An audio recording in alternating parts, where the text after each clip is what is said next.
दिल्ली विधानसभा चुनाव में भारतीय जनता पार्टी ने लगभग 27 साल के बाद अपनी वापसी की है।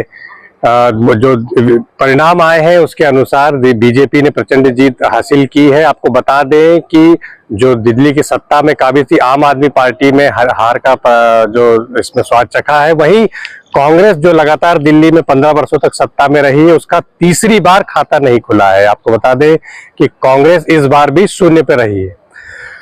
1993 में भारतीय जनता पार्टी की जीत के बाद 1998 में हुए चुनाव में शीला दीक्षित के नेतृत्व में कांग्रेस ने प्रचंड जीत हासिल की थी। उसके बाद लगातार 15 वर्षों तक कांग्रेस की सत्ता दिल्ली में रही एवं भाजपा को सत्ता से दूर होना पड़ा। हालांकि 2013 में भाजपा की कुछ उम्मीदें जगी थी, उन्हें सत्ता में स्वाद या जगह मिलने की कुछ उम्मीद लगी थी, लेकिन आम आदमी पार्टी के उदय के बाद उनकी यह उम्मीद भी धरी की धरी रह गई। हालांकि बीजेपी ने 2013 के विधानसभा चुनाव में अच्छा प्रदर्शन किया था और 70 सदस्यीय विधानसभा चुनाव सीटों पर 32 सीटों पर जीत हासिल की थी, जो बहुमत के 35 के जो बहुमत है उससे 3 कम थी। हालांकि उस समय उस दौर में नई नवेली आई आम आदमी पार्टी ने 27 सीटें जीतकर इतिहास रच दिया था और हालांकि कांग्रेस की पराजय हुई थी, लेकिन उन्होंने 8 सीटें जीती थी। ऐसे में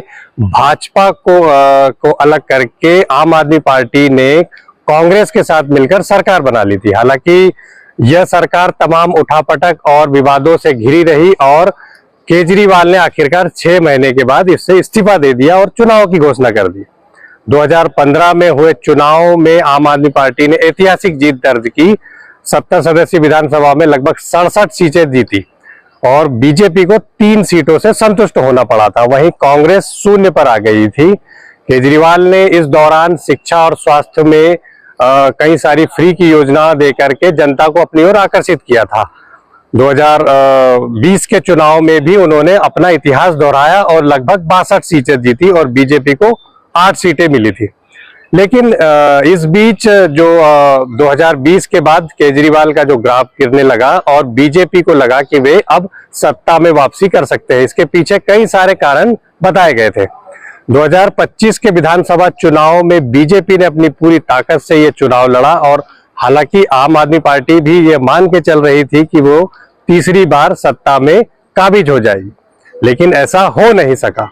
हम आपको बता दें कि आम आदमी पार्टी के जो हार के जो प्रमुख कारण रहे उनमें सबसे बड़ा जो कारण रहा वो आम आदमी की छवि वाले केजरीवाल का शीश महल। शीश महल को प्रधानमंत्री मोदी एवं गृह मंत्री अमित शाह ने बड़ा मुद्दा बनाया था और ये सही भी है कि कभी आम आदमी की बात करने वाले केजरीवाल ने अपने जो सरकारी आवास में इतना बड़ा खर्चा किया उसे शीश महल की तरह बहाया। यह बीजेपी ने आरोप लगाया। केजरीवाल हमेशा कहा करते थे कि वे बड़ा बंगला और गाड़ी नहीं लेंगे, लेकिन इसके उलट उन्होंने इस तरह का खर्चा किया। बीजेपी ने इसे बड़ा मुद्दा बनाया।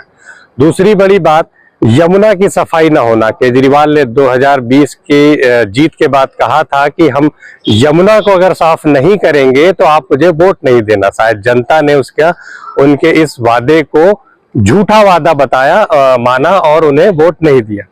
इसके साथ ही केजरीवाल सहित आम आदमी पार्टी के कई शीर्षस्थ नेताओं का लगातार जेल जाना, घोटालों में नाम आना भी दिल्ली की जनता के मनोबल को कहीं न कहीं यह सोचने पर मजबूर किया उन्होंने कि इस तरह की जो राजनीति है वो उन्हें कहीं न कहीं पसंद नहीं आई। उसके साथ ही शराब कांड और इसके साथ ही कई सारे ऐसे मुद्दे हैं जो आम आदमी पार्टी के लिए भारी पड़े। वही बीजेपी ने एक रणनीति के तहत इस चुनाव को लिया। आपको बता दें कि चुनाव के बीच ठीक पहले जो बजट की जो घोषणा हुई उसमें लगभग 12 लाख का जो आम आदमी के लिए, जो मिडिल क्लास के लिए जो छूट दी गई वो कहीं ना कहीं बीजेपी के लिए फायदेमंद गई। आपको बता दें कि दिल्ली एक मिडिल क्लास शहर है। यहाँ पर मिडिल क्लास की आबादी अच्छी खासी मानी जाती है। कई सीटें जो है वो मिडिल क्लास के असर वाली है। वहीं 8वां पे कमीशन भी बीजेपी की घोषणा भी बीजेपी के लिए कहीं ना कहीं फायदेमंद साबित हुई। आपको बता दें कि दिल्ली में पूर्वांचल के लोगों का भी बड़ा असर है। लगभग 70 में से 27 सीटें ऐसी हैं जो पूर्वांचल के असर की मानी जाती है। यहाँ पर भी बीजेपी ने जो बजट में बिहार के लेकर के जो घोषणा की इस बार, इसका असर इस चुनाव में देखने को मिला है। वहीं जाट बहुल जो 10 सीटें हैं उस पर भी बीजेपी ने काफी मेहनत की थी। ये कई ऐसे कारण हैं जो बीजेपी के जीत के कारण माने गए हैं। आपको बता दें कि 10 जो सीटें हैं वो 10 की 10 सीटें बीजेपी ने अपनी झोली में डाली है। ये जाट बहुल सीटें, इस बार सबसे बड़ा कारण जो इसमें सामने आया उसमें कैलाश गहलोत को तोड़कर लाना, वहीं पूर्व मुख्यमंत्री साहब सिंह वर्मा के जो बेटे हैं प्रवेश वर्मा, उनको नई दिल्ली सीट से उतारा गया और वे कहीं ना कहीं बीजेपी के फोकस में थे। हालांकि सीएम फेस के लिए उन्हें कहीं से घोषित नहीं किया गया था, लेकिन इस बात का खंडन भी नहीं किया गया था। इसका असर भी इन चुनाव में देखने को मिला है और यह प्रचंड जीत जो है बीजेपी की कहीं ना कहीं रणनीति को